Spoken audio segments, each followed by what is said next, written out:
Bonjour à toutes et à tous et bienvenue dans le numéro 18 du podcast La Revue Tech Numérama, le premier de l'année 2011, et j'en profite pour vous transmettre tous mes vœux de santé et la santé. Tout le reste, ça ne dépend que de vous. Et pour ce numéro 18, on va parler de plein de choses, car il s'est quand même passé beaucoup de choses entre Noël et la mi-janvier.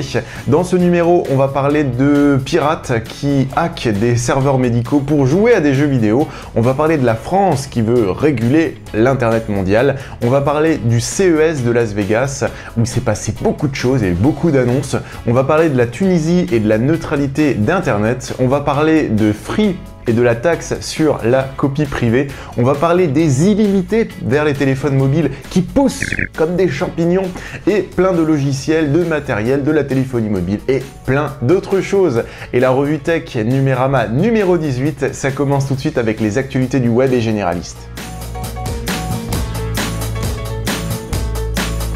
Une information un petit peu bizarre qui est tombée la semaine dernière, ce sont des pirates informatiques qui ont piraté un serveur de données médicales, et visiblement c'est pas le seul, il y en a beaucoup dans le monde, non pas pour corrompre la sécurité ou pour venir voler des informations, mais tout simplement pour jouer à leurs jeux vidéo favoris, et là en l'occurrence Call of Duty.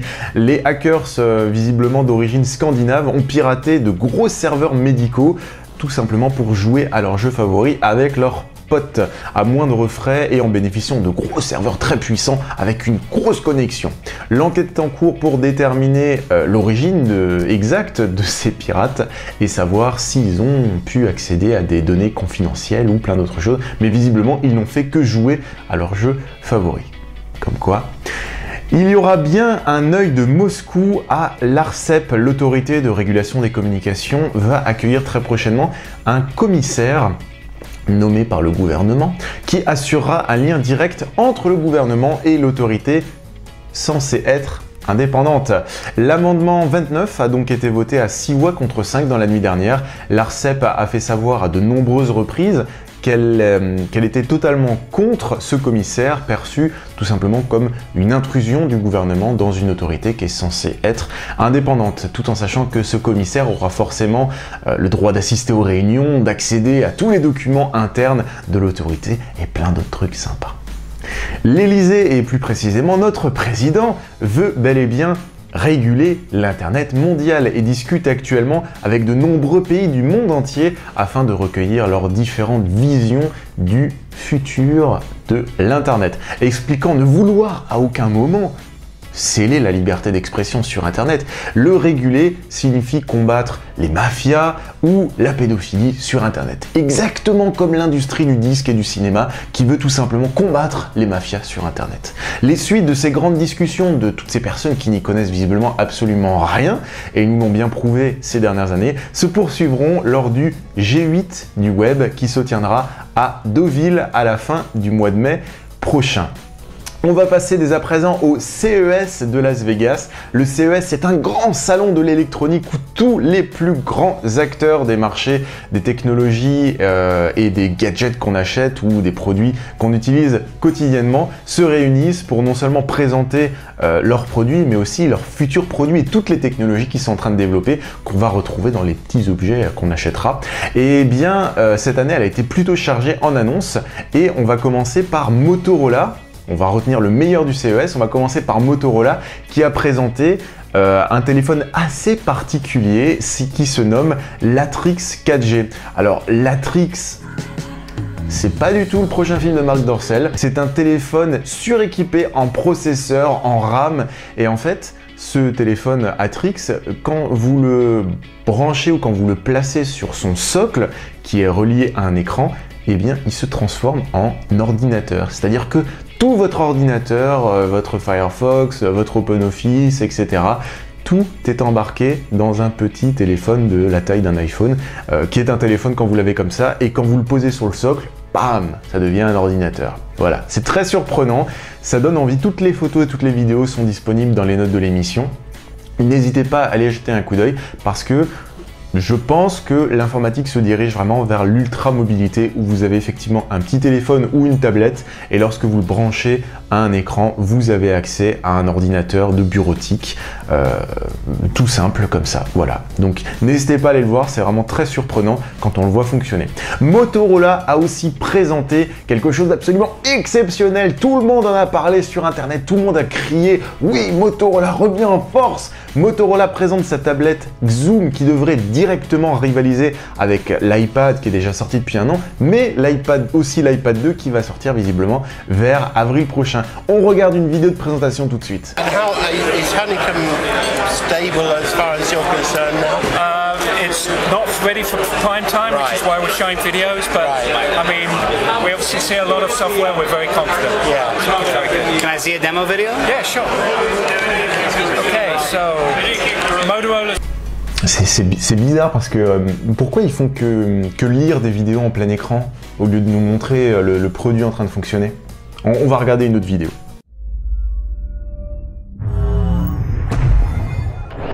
Hey guys, Levi and I here at CES 2011 hanging out at Motorola's booth selling more impressive tablets on the show floor, the Xoom. Give me the details on that. So the Xoom is Motorola's big popular show. It's their very first tablet, and it's also the first tablet created specifically for Honeycomb, which is Android's, the 3.0 version of Android software, which was designed specifically for tablets. So what is impressive about Honeycomb? What would... Putain, mais là aussi. Allez, une autre. 3G, 4G LTE network, and the nice part about the Xoom that you'll see here in just a sec. Eh, c'est pas croyable, ils font que lire des vidéos. Allez, une dernière. Brian Saw here at CES 2011 at the Digital Experience with CNET.com. Now in my hand we have the lovely, just recently announced Motorola Xoom tablet you've seen. Now currently the interface, they're showing off videos of how to use it. We won't be able to really play with it at the moment, but we'll be able to see a lot more at Motorola's booth.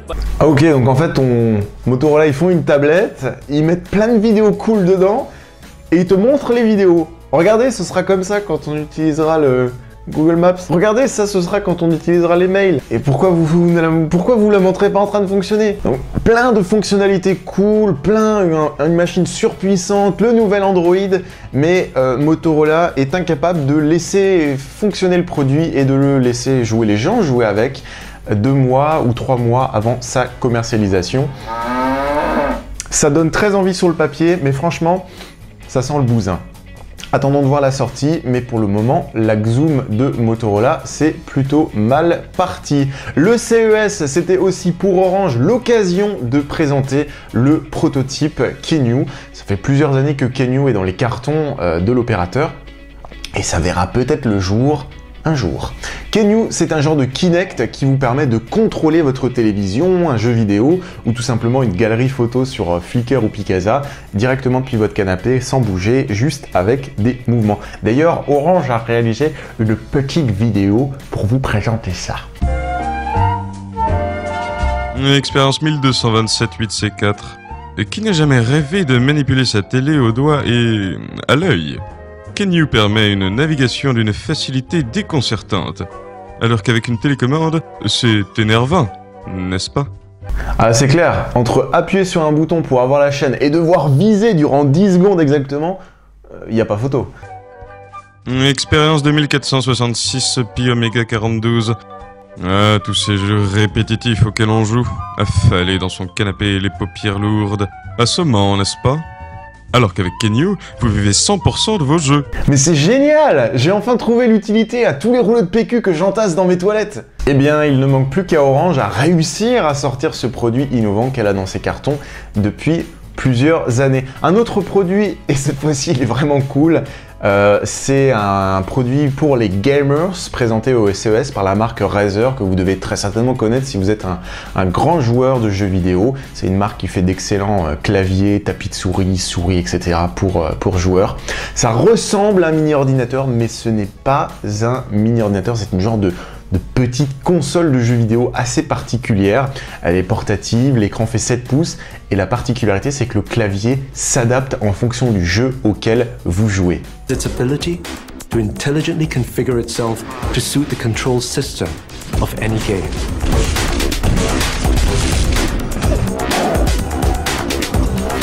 have it open flat out like a portable gaming device or set on the desk like a regular PC, the Switchblade was designed to be the perfect form factor for gaming, browsing, or media playback. Switchblade opens the doors to exciting future technological possibilities. Une démo très impressionnante et on attend ce mini PC gamers avec grande impatience. L'Italie vient de franchir un nouveau cap dans le contrôle des médias et d'Internet en assimilant les sites comme YouTube ou Dailymotion à des médias traditionnels comme des chaînes de télévision. Ainsi, ils doivent respecter les mêmes règles que les chaînes de télévision, comme supprimer les contenus adultes ou sexy ou violents durant la journée. C'est-à-dire que c'est comme si vous alliez, je sais pas, à midi sur YouTube et que il y avait que des lolcats et que à partir de 19h, hop, on retrouve des vidéos où il y a des gens qui se cassent la figure ou un peu plus. Voilà. Donc d'une, c'est inapplicable, c'est impossible techniquement de contrôler l'ensemble des médias qui sont diffusés sur ces sites et ils ont une responsabilité éditoriale, ils doivent supprimer des vidéos dès qu'elles sont reportées en tant que violation des droits d'auteur, si c'est bien le cas, etc. Et plein d'autres éléments qui sont inapplicables techniquement ou humainement et qui engagent YouTube ou Dailymotion qui pourront être attaquables en justice s'ils ne répondent pas à l'une de ces règles. Et étrangement, la société la plus active dans ces procès de droits d'auteur appartient à Silvio. Coïncidence? Je ne pense pas. Et c'est aussi en Tunisie où sévit actuellement le soulèvement du peuple contre son régime que de nombreux informaticiens se sont rendus compte que depuis plusieurs jours ou plusieurs semaines, les fournisseurs d'accès tunisiens injectaient des bouts de code qui permettaient de récupérer les mots de passe et les logins des gens lorsqu'ils se connectaient à Facebook, Gmail ou MSN ou d'autres services très populaires. C'est-à-dire que lorsque vous tapez facebook.com, eh bien votre ordinateur demande à Facebook la page d'accueil et Facebook renvoie un gros paquet de code HTML qui arrive dans votre navigateur Firefox, Google Chrome ou Safari. Et quand Firefox, votre navigateur va lire tout ce code HTML, eh bien il va vous afficher la page, l'image Facebook, votre login, votre mot de passe, tout ça. Voilà, il va interpréter le code. Eh bien entre le serveur Facebook et votre ordinateur, les fournisseurs d'accès Internet injectaient des petits morceaux de code, ce qui fait que lorsque vous écrivez votre email et votre mot de passe, non seulement ça le renvoyait à Facebook pour se connecter par exemple, mais ça le renvoyait aussi aux fournisseurs d'accès qui lui permettait d'établir de grosses bases de données avec l'ensemble des logins et mots de passe du peuple tunisien.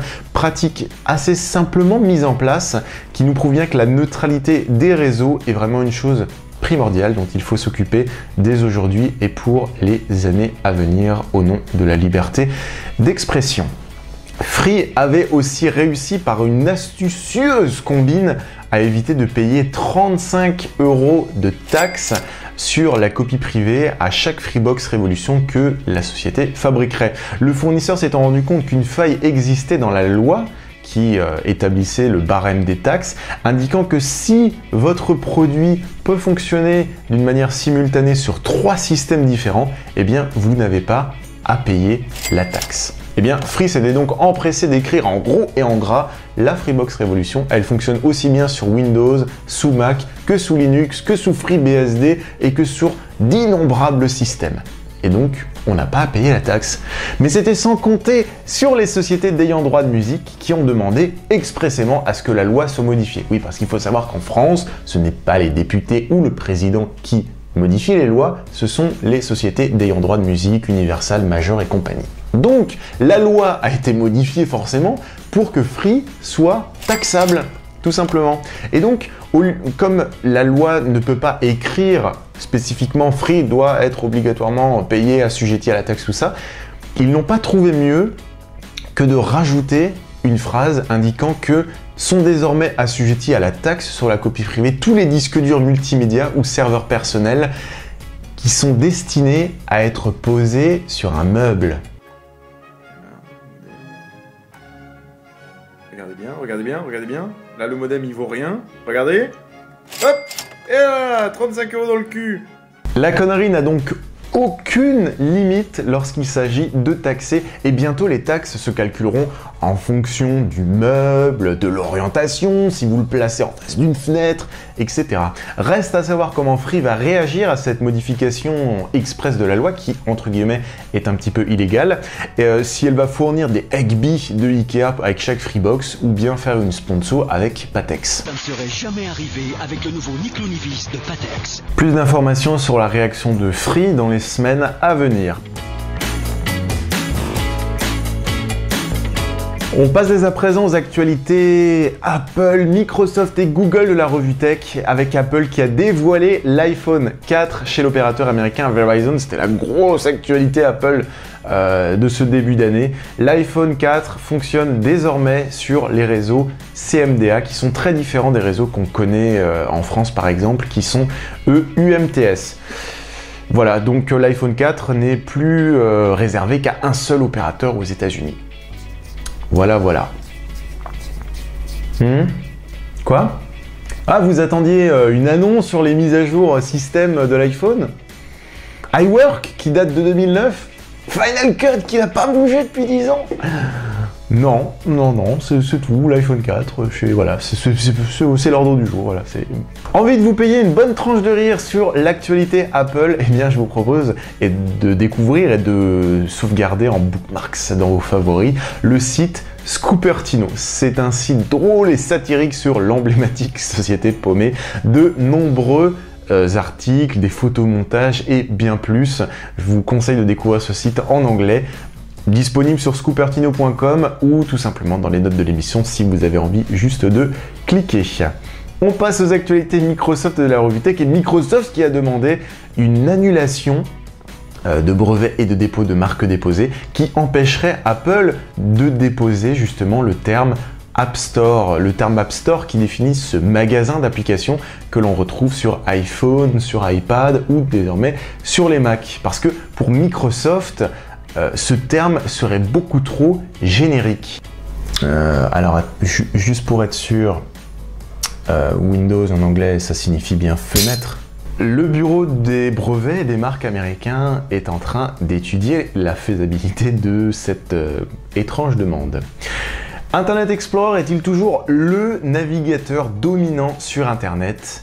Eh bien non, du moins en Europe. Selon ATI Internet qui mesure l'ensemble de l'Internet mondial, Internet Explorer est passé en dessous de la barre des 50% en Europe pour retomber à 49,2% avec une chute de 17% en une seule année. Mozilla Firefox trône à quasiment 30%, 29,8% exactement. Google Chrome connaît une croissance tout simplement hallucinante et assez incroyable pour arriver à 10,4% et Safari culmine à 7,7%. Comme quoi le web bouge assez rapidement et les dominants du siècle dernier ne sont plus ceux d'aujourd'hui.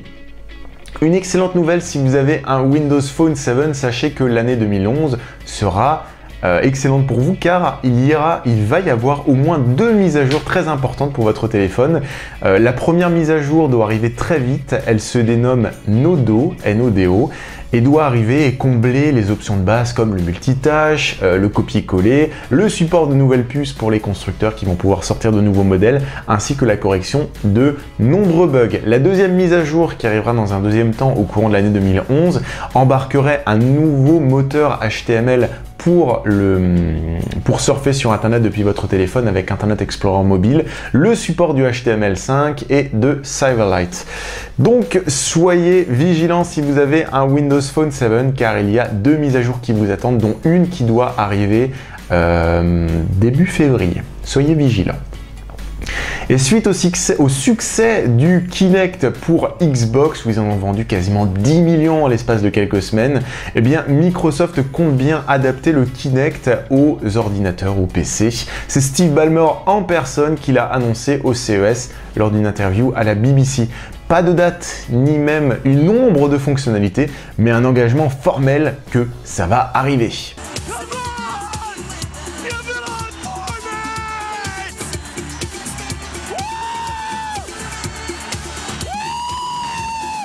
On passe dès à présent à l'unique actualité Google de la revue Tech.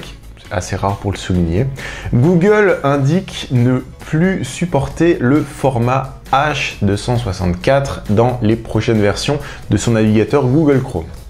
Alors, navigateur, Google Chrome, H264, il y a déjà 3 termes. Qu'est-ce que ça veut dire? Actuellement, tous les acteurs du marché se battent pour imposer leur solution en termes d'empaquetage de vos vidéos, c'est-à-dire que lorsque vous lisez une vidéo sur votre téléphone mobile, lorsque vous regardez une vidéo sur YouTube, sur Dailymotion, sur votre ordinateur, la vidéo, elle est traitée d'une certaine manière. Et chacun des grands acteurs souhaite imposer sa manière d'emballer les vidéos. Eh bien, Google vient d'annoncer ne plus supporter le format qui est breveté et actuellement prédominant, dénommé H264, au profit de son propre format ouvert open source dénommé WebM, ainsi que le Theora, qui vient du monde open source et qui est supporté par Mozilla Firefox ainsi que Opera. Cela donc met en difficulté Apple, qui était le grand supporter du H264 et qui a réussi au fil des ans à l'imposer non seulement par l'iPhone ou l'iPad ainsi que dans les Mac. Microsoft quant à lui indiquait que il va très certainement supporter les trois, hein, pas de jaloux, il va supporter le H264, le WebM, le Theora. Et il reste à savoir comment Apple va réagir à cette annonce. Apple qui est un grand supporter du H264, qui est ce format vidéo qui est présent partout dans l'iPhone, dans l'iPad. Lorsque vous lisez une vidéo sur votre iPhone, elle est en H264. Lorsque vous faites un FaceTime en iPhone avec votre iPhone 4, elle est en H264. Lorsque vous exportez une vidéo de iMovie, elle est en H264. On va voir comment Apple va réagir à cette annonce et si Google va réussir à pousser le marché vers un format ouvert et open source. On passe dès à présent aux actualités logicielles et matérielles de la revue Tech. Vous partez en voyage et vous ne savez pas comment vous allez faire pour recharger votre téléphone mobile, votre baladeur, votre appareil photo, votre console de jeu portable. Eh bien, je vous présente la portable Powerbox. C'est une genre de grosse batterie qui pèse 600 ou 700 grammes. Vous branchez, il y a plein de ports USB dessus, vous branchez vos équipements et ça les recharge. Le constructeur annonce qu'on peut par exemple recharger un iPhone 4 ou un téléphone Android de même gabarit 11 fois successivement. On peut recharger 18 fois de suite un iPod Touch ou un baladeur de même gabarit et 2 fois un iPad ou une tablette. Cette portable Powerbox est annoncée à 140 $, environ 120 €. Si je ne me trompe pas dans mes taux de change. Si ça vous intéresse, n'hésitez pas à regarder les notes de l'émission. Il y a un tout petit lien, vous cliquez dessus, puis vous avez toutes les infos. Vous avez envie de rejouer à vos jeux Mega Drive parce que vous êtes d'une grande nostalgie en cette année 2011, mais vous n'avez pas envie d'installer un émulateur, de faire plein de trucs et de devoir jouer au clavier, vous avez envie de jouer avec une manette sur votre télé, eh bien c'est possible. Pour 40 €, vous pouvez acheter cette réédition de la console de Sega avec 15 jeux inclus dans la console. Ils ont même pensé à rajouter des contrôleurs dans les manettes pour jouer un peu comme une Wii. Bon, c'est pas du tout aussi précis, mais ça vous permet de jouer de manière mobile. Voilà, disponible à 40 € en magasin comme Boulanger, Darty, etc. ou dans les notes de l'émission si vous voulez la référence et fouiner sur le net pour la trouver. Côté application, il y en a une qui a franchement retenu mon attention, c'est iClap. C'est une application disponible que sous Mac pour le moment. Et aussi bizarre que ça puisse paraître, iClap vous permet de contrôler votre ordinateur en clapant. C'est-à-dire que pour ouvrir le Finder, pour cacher une application, pour lancer la lecture d'un film dans VLC, vous avez juste besoin de... Ah merde, chez moi en fait c'est la lumière. Voilà. Donc c'est tout, vous configurez les actions, vous clapez et ça fait l'action que vous avez décidé. Si vous avez envie un peu de vous la péter, salut, ça te dit qu'on se mate un film? Attention où vous mettez les pieds.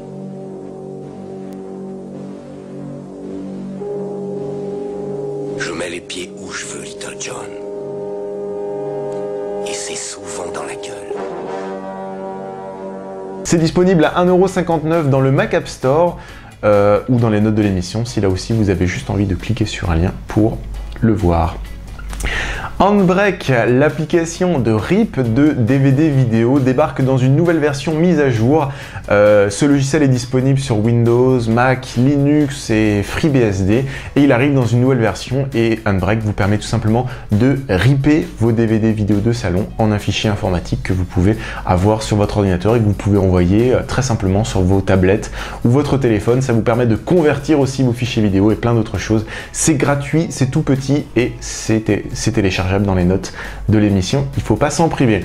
Du côté de Skype, le logiciel de messagerie et de visioconférence instantanée a fêté la barre a passé la barre et a fait une grosse fête des 27 millions de personnes connectées en simultané au service de Skype.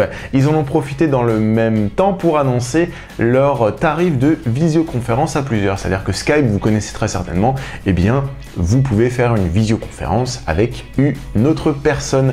Eh bien, dans la nouvelle version de Skype, la 5, vous pouvez faire de la visioconférence à plusieurs, jusqu'à 10 personnes, je crois. Eh bien, le fait de faire une visioconférence à plusieurs devient payant assez cher d'ailleurs. Soit vous avez le choix entre deux formules, soit 4 € la journée, ça fait plutôt mal, ou un abonnement à 7 € par mois et vous avez une remise discount si vous prenez 6 ou 12 mois d'un seul coup. Voilà, c'est un peu cher, mais si vous êtes intéressé, eh bien c'est disponible dans les notes de l'émission, tout simplement dans Skype, vous avez tous les liens pour vous abonner. On passe dès à présent aux actualités sur la téléphonie mobile et internet de la revue Tech avec Bouygues Telecom qui dit non. Quoi? Bouygues Telecom dit non au forfait moisi ultra cher? Quoi? Bouygues Telecom dit non aux options merdiques, tout ça pour nous gratter nos derniers deniers? Quoi? Bouygues Telecom dit non au foutage de gueule de la téléphonie mobile en France? Wow, wow, wow, calme-toi petit papillon. Bouygues Telecom dit juste non à l'augmentation de ses forfaits avec la hausse de la TVA que la plupart des autres opérateurs ont appliqué dernièrement. C'est-à-dire que la TVA a actuellement été modifiée sur Internet et les forfaits de téléphonie mobile, et donc que l'ensemble des fournisseurs, SFR, Orange, Free, etc., ont indiqué reporter cette hausse sur leur forfait. Et bien Bouygues Telecom dit tout simplement non, chez Bouygues Telecom, tous les forfaits ne bougeront pas d'un centime. Et là on se dit, ils sont sympas chez Bouygues Telecom. Et en fait non.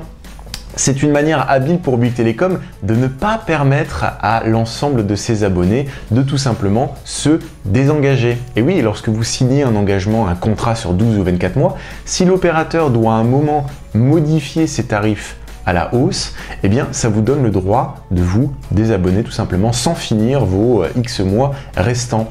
Donc Bouygues Telecom étant le plus petit des 3 opérateurs et ne voulant pas voir de nombreux clients partir à la concurrence, eh bien ils ont voulu jouer la carte du « nous on est sympa ». C'est-à-dire que nous on est sympa, on modifie pas nos forfaits, on évite la perte de clients et on fait une grosse opération de com en espérant que les clients de SFR ou d'Orange viennent chez nous parce que nous on est sympa. Voilà, donc ils sont sympas. Côté téléphonie, la guerre est bien relancée. Souvenez-vous, il y a quelques semaines, Free annonçait sa nouvelle Freebox Révolution avec les appels gratuits et illimités vers les mobiles. Suite à cette annonce de Free, on écoute les réactions des équipes chez SFR. On était sur le canapé et d'un seul coup... Tout s'est mis à bouger. C'était une autre dimension, oui. J'étais transportée.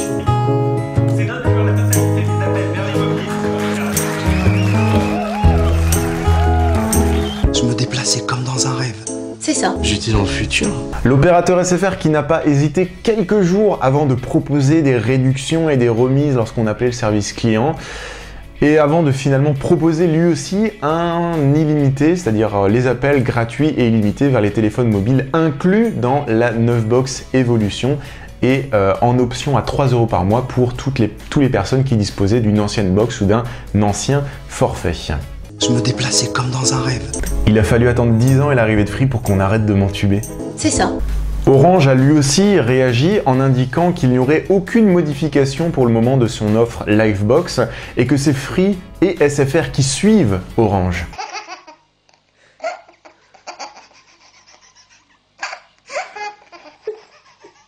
Car chez Orange, ça fait longtemps qu'on a inclus 1 heure vers les mobiles dans toutes les Livebox.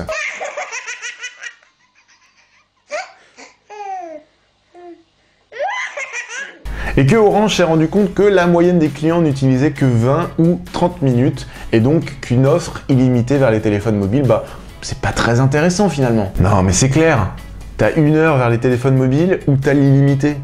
C'est pareil. Puis franchement, appeler vers un téléphone mobile, et tout le monde s'en fout. Orange se réserve bien sûr le droit de modifier son offre Livebox à tout moment s'ils se rendent compte qu'effectivement il y a une demande pour les appels illimités vers les mobiles. Qui a envie d'appeler vers des mobiles en illimité? Je vous le demande. De même pour Bouygues Telecom qui a annoncé pour le moment ne pas modifier son offre B-Box. Côté Virgin Mobile, sachez qu'on va voir débarquer prochainement une Virgin Box. Virgin souhaite lui aussi devenir fournisseur d'accès à Internet et proposera dans quelques mois sa box ainsi que différents forfaits.